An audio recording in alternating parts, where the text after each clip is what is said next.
first card is a free card because there is a school of thought that says that every card of the minor arcana, and specifically the pips, the aces through the tens, have their correspondence with major arcana cards. So all of the threes have in them the energy of trump 3, which is the Empress card, which is so appropriate because the Empress card is astrologically linked with the planet Venus, and in magical traditions, Friday is the day of Venus.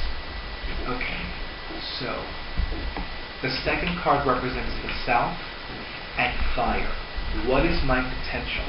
And this is especially appropriate for tomorrow because tomorrow is the summer solstice. It is the longest day, and even though it is astrologically connected to the sun entering Cancer, the strongest of the water signs, it is the official start of summer, so it's more about fire than war, as you're drinking water. It's so appropriate. Okay, so this is card number 2. Okay, so card number 2 is what is our potential? Oh, I love this. So, our potential is unlimited financial wealth. The card is called the Nine of Earth, which is traditionally called the Nine of Pentacles. And this is the card that traditionally depicts a woman wearing this beautiful flowing gown, and she's on the grounds of her estate, and there's a bird on her shoulder, and she is just very happy and very at peace. Like there is no financial worry, there is no financial concern. She's just like she has all the wealth, all the opulence, all the success that she could ever have. So the fact that this card is second is very appropriate. And of course, it makes me think about polarity and duality, because even though, metaphysical thought and metaphysical teachings encourage us to strive for not focusing on duality and polarity. The Western astrologer in me is very cognizant of it. There's a winter solstice as well as a summer solstice. And when the winter solstice begins, the sun enters Capricorn, which is the polar opposite of Cancer. So I'm thinking about how between now and the winter solstice, which I believe is December 21st this year, although I will reconfirm that, I do feel as though we will have made great strides, everybody here, both physically and, in this woman's case, energetically and remotely, with regards to creating, manifesting, and establishing what I'm going to call divine. Okay. Now, and it is interesting as well because, and I need to mention that because astrology and numerology are sisters. Nines in the sacred tarot represent completion. So there is a cycle of financial hardship that each of us are completing. You're completing it, you're completing it, she's completing it, you're completing it, I'm certainly completing it. And definitely there are new opportunities opening up for us, because after a 9 is 10. And I don't know what you're doing. Okay. Okay, just want to make sure. We've never really done this before, so this is like an experiment for me. Okay, so now we go to the West and water. What do we understand? And that is card number 3, and that's here. Oh, perfect. So in this tarot deck, the pages are called kittens. So this is the fire kitten, which would be more commonly known as the Page of Wands. And I happen to love this card because in virtually every tarot deck that I use, the fire kitten, or in this case, the Page of Wands, or in this case, the fire kitten, represents spiritual understanding. And it is interesting to note that right now we are at a place of spiritual understanding, especially considering that tomorrow morning the sun enters a water sign, and it enters a water sign after sunrise. And I'm focusing on, because in Celtic tradition there were only 2 elements, fire and water.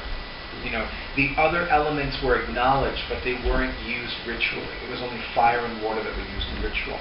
So here we have Fire Kitten, more commonly known as the Page of Wands, in the West position. And in many magical traditions, west corresponds to water, corresponds to love, to intuition, to healing. So, and I see that in my mind because, again, tomorrow morning the sun, this big ball of fire, enters the strongest of the water signs. So for me, tomorrow morning is this inherent balance of water and fire. Okay. Yeah, the other thing I'm going to say about this card is, I love how the kitten is playfully putting its paw next to the flame of the candle. So it's not about, it's exploring the world. It's exploring that part of the world. So I also feel that during the sun's transit in Cancer, we might experience a bit of for lack of a better term or phrase, an internal war between exploration and caution. And even though nobody in this room is a sun sign Cancer, I've found time and again that when the sun is in a sun sign that's transiting, we are experiencing those energies. I have been especially moody the last week, and Cancerians are very moody. Yes, you are. Now, North and Earth, what should I nurture? So for me, I would say what would be most appropriate to nurture, because to me shoulds have this inherent bad and wrong. If I say to myself, well, I should eat more fruits and vegetables, and I don't, then I'm saying I'm a bad person because I didn't eat more fruits and vegetables. Or if I say I should eat less sweets and I still eat the same number of sweets, I'm implying that I'm a bad and wrong person. So instead of what should I nurture, I'm going to reword it as what would be appropriate for us to nurture. And that is card number 4, which is this one. It is the Earth Queen. Which is so appropriate because, number one, for me, well, first of all, the Earth Queen is traditionally known as the Queen of Pentacles. And for me, the Queen of Pentacles has a lot of Taurus energy. But for my personal psychic advisor, Roger Pratt, it has a lot of Capricorn energy. And again, this is the card that is positioned in North and Earth. And when the sun enters Capricorn, it's the same date as the winter solstice. So, Earth Queen is an appropriate card for North and Earth energy. And for me, this card usually represents a self-employed woman, one who is creating her own income. I'm going to reword that interpretation for all of us and say that this is about us creating our wealth. This is about creating wealth for us. And I love that she's, I can show this to you because you know the symbology of the Sacred Tarot better than the other three.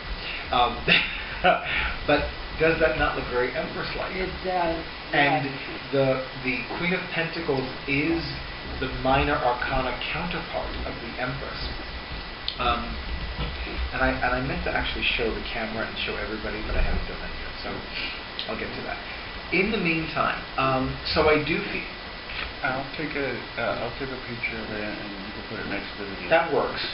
That works. Okay. I don't know what fruit that is. Can you tell? Strawberry? I was thinking that. I think you're right. Yes, of course. Venus and Aphrodite love strawberries, so it would be a basket of strawberries. Okay. Thank you. Okay, so card number 5, the above position. What divine wisdom is ours?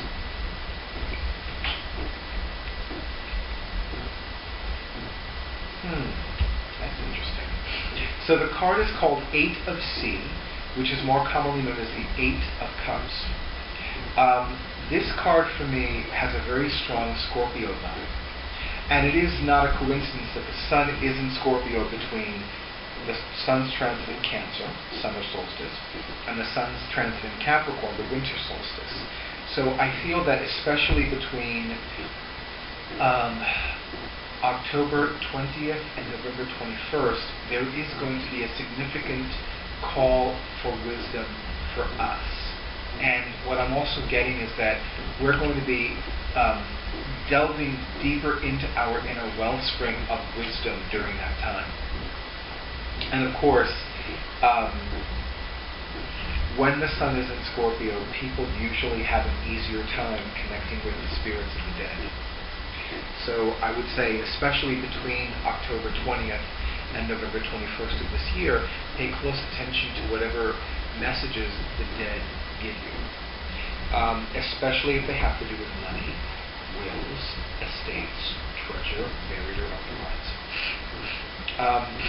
And it is a sea card, so it is interesting that there is this cat that's rubbing itself against this huge conch shell that's actually nestled.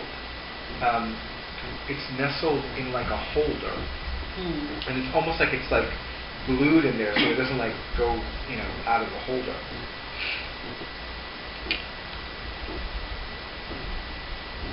So that's interesting. On the design, there's a word for this kind of thing.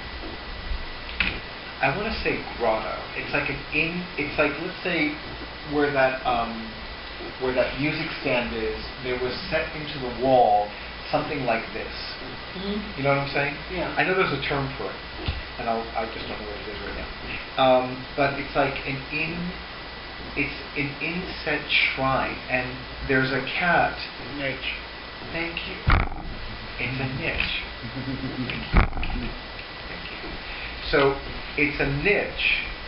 This is an external one, but still, there is a cat that has a fish's tail, which has me thinking of the other image of Capricorn, which is the sea goat, or in this case, the sea cat.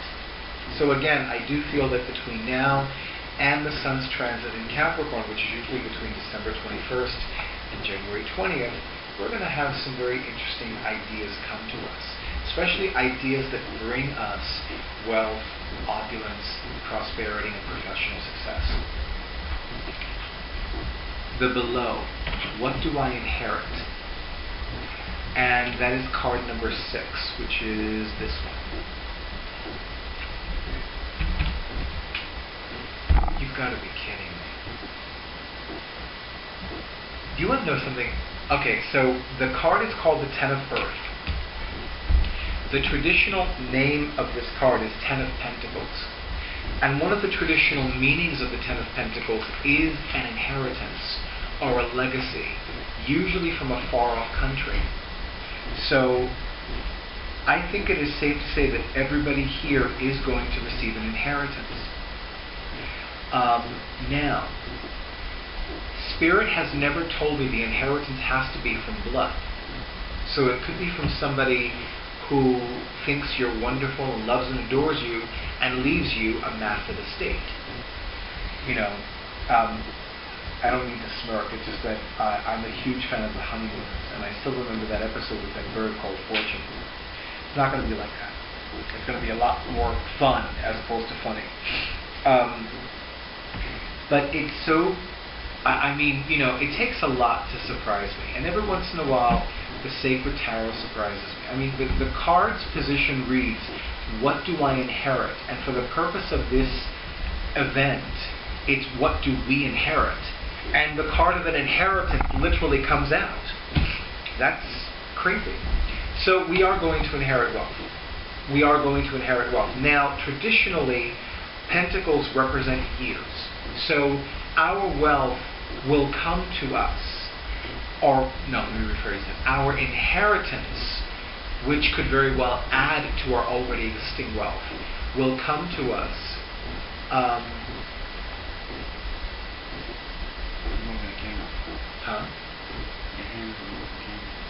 My hands are moving the camera? Your elbows on the table when moving the camera. I really do have telekinetic abilities. Okay. I'm an energy healer. I talk with my hands. No. You could do it as long as your elbows are not contacting the table. Oh, okay. Yeah, that's poor manners anyway. Thank you. So this is just wild. And of course, here are all these cats that are doing what cats normally do. They're just lounging wherever they want. Yeah. And I already know which one of my 3 cats would be lounging in the air. Very much so. There we go. And the last card is within. How do I connect with what is inside me? So how do we connect with what is inside us?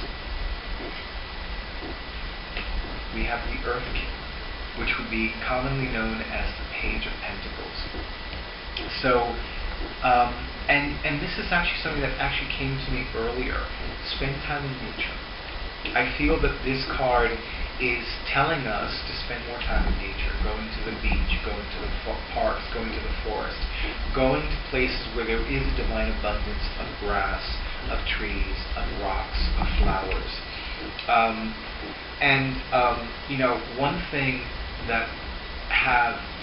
One of many things that have become especially sacred to me the last few years is farmers markets. So please go to your farmers markets. There are some farmers markets that are already like in season right now. My favorite has yet to arrive, but hopefully soon. And because I always do this, the final message card is the sun. Now I'm going to read what I was refraining from reading because I wanted to see if this card actually came out. And it did. The sun card corresponds to this high day of summer. On an intellectual level, the sun represents being able to communicate, while on the physical plane, it represents victory, success, recognition, and glory. And in our case, wealth.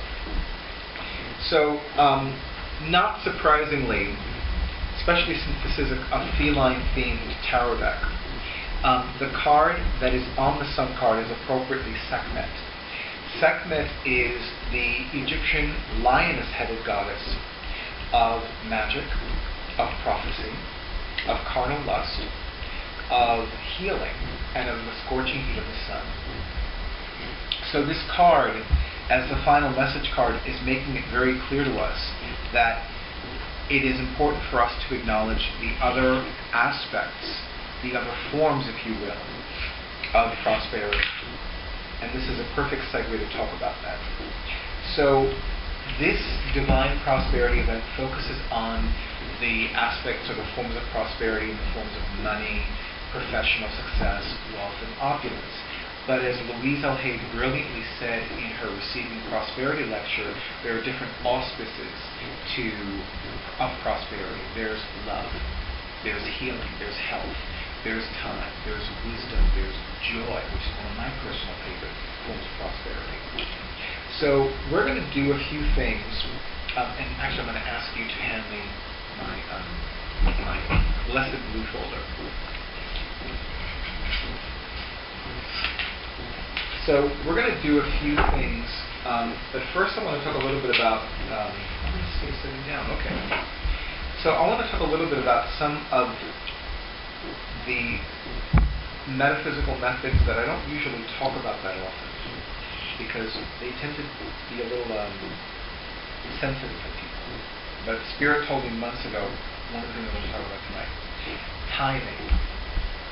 Now tithing, I define a little bit differently because not everybody goes to a church. So, and even though people that are, Catholics don't always go to church. So, tithing can be described as giving a minimum of 10% of one's entire income to the individuals or organizations that give him or her spiritual guidance and divine inspiration. So, for example, if there is somebody that ministers to you, whether it is as a priest, as a rabbi, or as an imam, or is it imam? I'll need to look that up. Whoever gives you spiritual guidance and divine inspiration, that is an appropriate individual to whom to tithe.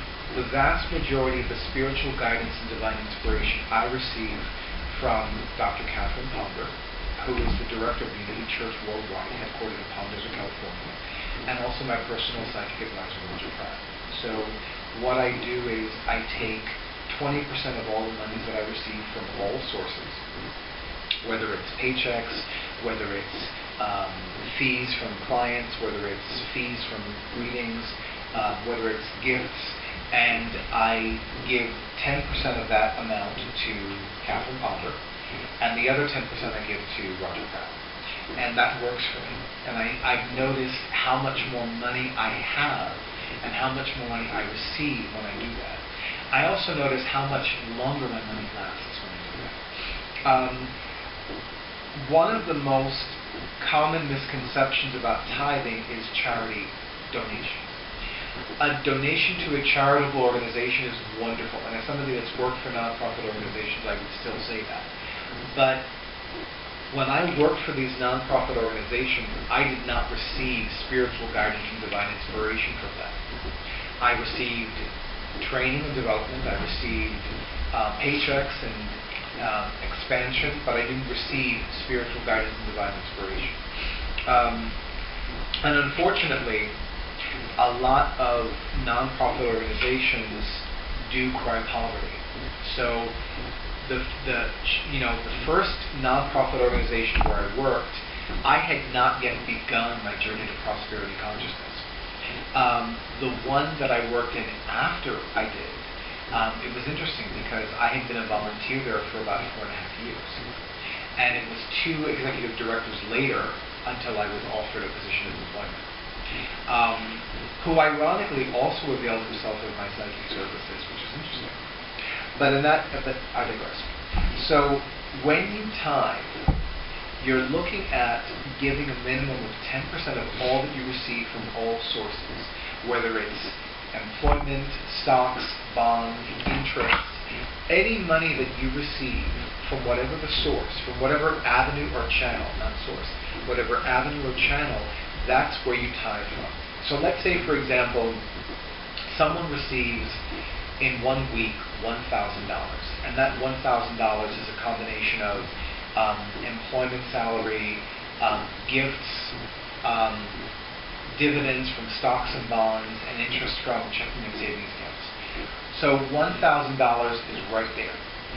10% of $1,000 is $100. That individual would I don't want to say inappropriately, hold on. So it would be appropriate for him or her to tithe $100, which is 10% of $1,000. Just want to make sure I'm not used to doing good math in my head. To the individual or organizations that give him or her spiritual guidance and divine inspiration. Now, if he or she wanted to give a charitable contribution after that, then that would be after the tithe. Because in many ancient cultures, including but not limited to the ancient Hebrews, Arabians, Egyptians, Chinese, Persians, Romans, Greeks, and there are a few others, Babylonians, and a few others that I just do not recall offhand, they would give a tithe of everything they received. They would give a tithe from all their crops, from all their fruits, from all their vegetables, from all their monies. And they would give them in those organizations, in those cultures rather, to those individuals that provided them with spiritual guidance and divine inspiration. And then, over the years, things change. It is no coincidence that some of the wealthiest families in this country are families of tithers. The Vanderbilts, the Crafts, the Colgates. There's another food name that I'm forgetting. Kraft, Colgate. I need to reread certain. I know. I've read this in Catherine Ponder's books so many times. Vanderbilts, Crafts, Colgates, Rockefellers. I'll think of the other food one. Probably Hellmann's. It's not Hellmann's. And these are people that are synonymous with wealth and opulence. They're synonymous with having a lot of money, having lots and lots of money. And I distinctly remember reading something in one of Catherine Ponder's books where she had shared a quip from John D. Rockefeller II. And he would say, well, God gave me the money. When people would say, well, why do you tithe? You should. Anyway, so when it comes to tithing, it is a personal decision. It's not one that I would ever say, well, you have to do this or else. I have learned both the easy way and the hard way. What happens when I tithe and what happens when I don't. When I tithe, I have more than enough money. When I don't, I don't. Interestingly enough, I believe I've mentioned to some of you the challenges I've had with my cell phone lately. So I do receive phone calls, it's just that they go directly to voicemail, and they may not show up right away. So on my way here, I was able to check my voicemail, and I had a message from a client who hadn't had a reading with me in more than a year. She wanted to have a follow-up reading. Now, I was just like, wow. And it was so funny because just today I'm like, I could really use some extra money. There it is. Yeah, I think that we share our my money miracles the way I normally do. So, any questions about tithing for you? For you.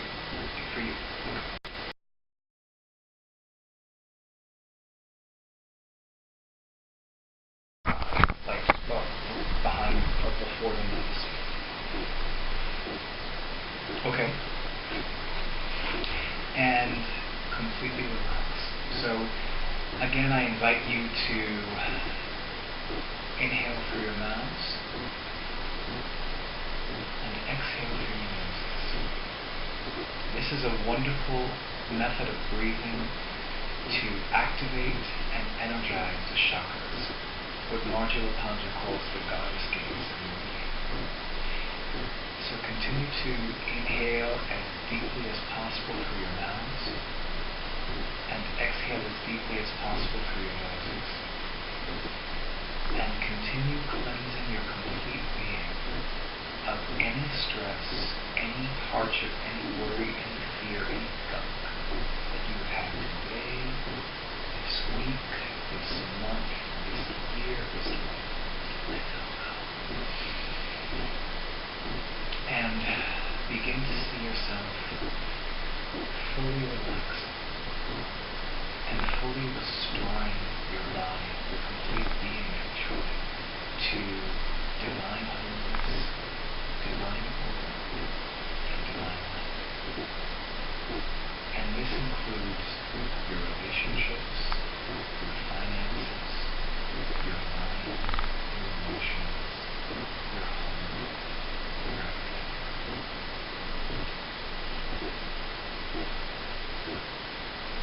As you relax even deeper, begin to visualize yourself at a beach. The time of day or night can be any. One thing that is important for you to see in your mind's eye is that on this beach, you are alone. You are completely safe. And no harm should come to you. And you are sitting on the sand. You could be sitting with your knees in front of you. You could be sitting yoga fashion, whatever works for you. And you are drinking in the entire everything. You're drinking in how relaxed you are. You're drinking into your complete being, how at ease you feel in this moment. You are, without question, at peace with all of life. You feel complete, whole, lacking nothing.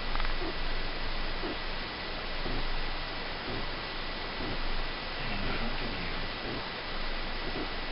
there is a fire.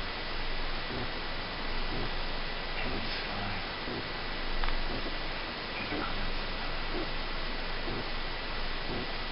And if you look just to your right, maybe an inch or two away from you, there is a notepad and a pen. And on this notepad and pen, you are going to write down everything you need to surrender and release from your complete being, from your body, from your mind, from your emotions, from your soul, from your heart, from your body. Every ache you ever had, every pain, every betrayal, everything that you ever said or didn't say or didn't do that ever caused you or someone else pain. Anything for which you have been unsuccessful in forgiving yourself for having sinned or done, from babyhood all the way to the present. Begin to make that list in your mind. Begin to write down every little thing. And you don't necessarily need to read everything you write. But as soon as you fill that page, even if you're just writing one thing per page, so be it. But as soon as you do, toss it into the fire.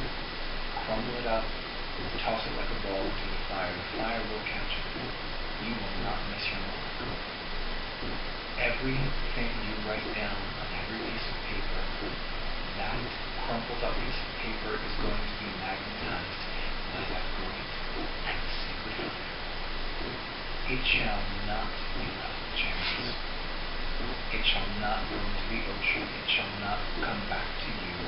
It shall be surrendered and released from you now and always and forever and a day. And if you are writing it fast, so be it. And I have a feeling that as you write down more and more, you're writing as if you had a biography.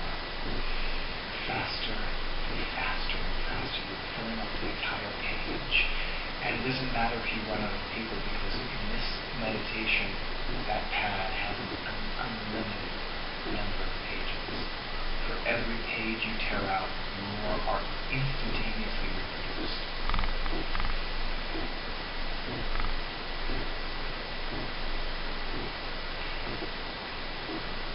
Just keep tossing it. Keep letting it go. These are the things, the people, the feelings, the memories, the gunk that have caused you infinite or ongoing pain. These are the things and the thoughts and the people and the memories that have caused you to experience hardship upon hardship upon hardship.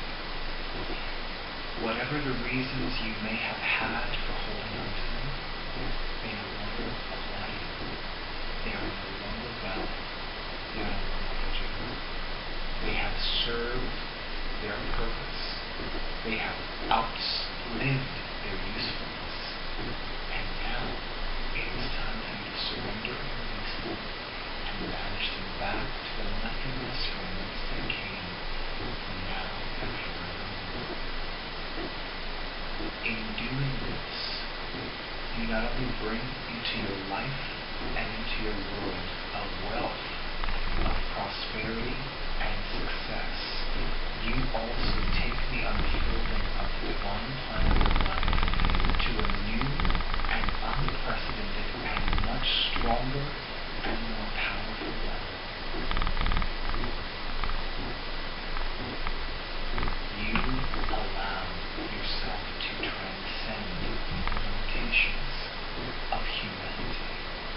You allow yourself to transcend the limitations of linear time. You allow yourself to transcend the limitations of chronological age.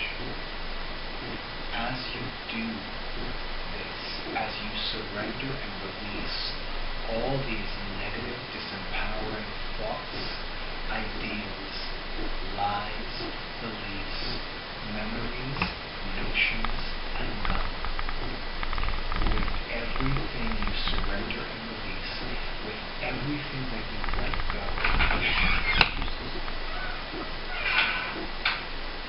a new door opens for you. And literally,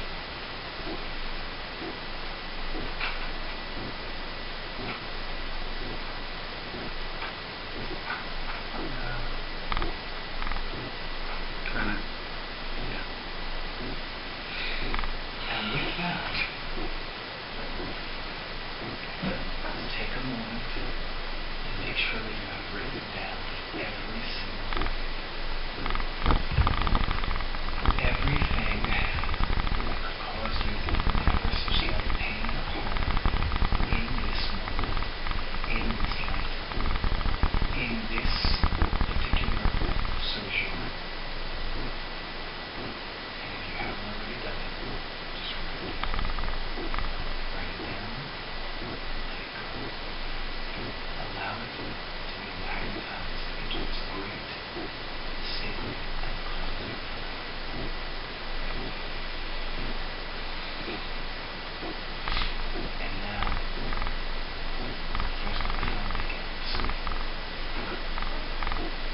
now this little fairy comes up to you and says, do you want to see something really cool?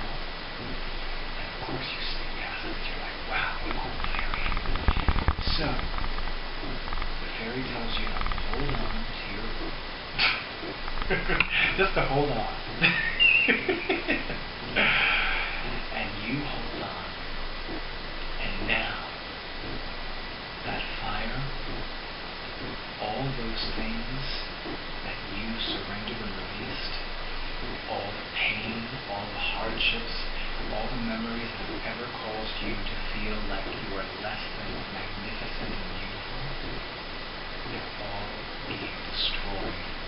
And all of a sudden, the fire, the ashes, the wood, they plummet deep into the earth.